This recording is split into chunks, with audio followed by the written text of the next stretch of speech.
Урматтуу YouTube көрүүчүлөр, эркек кишилерден дагы көп комментарийлер келип түштү. Мужской кийим да тарткыла деп. Силер үчүн мына мужской жаңы модель классический дубленкалар. Оларды көргүлө. Ушулар жаңы новинка болуп аткан. 4800 сомдон. Ондай пальтолор келди. 5800 сомдон экен бул пальтолор.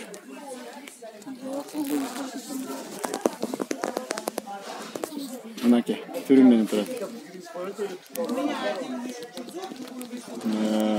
Мондай дубленкалар бар.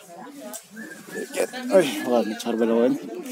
Анан мондай карышкырлар чыгыптыр. Карышкырлар мурдатан бери келип чыгып жүрөт. Ушулардан алсаңар болот.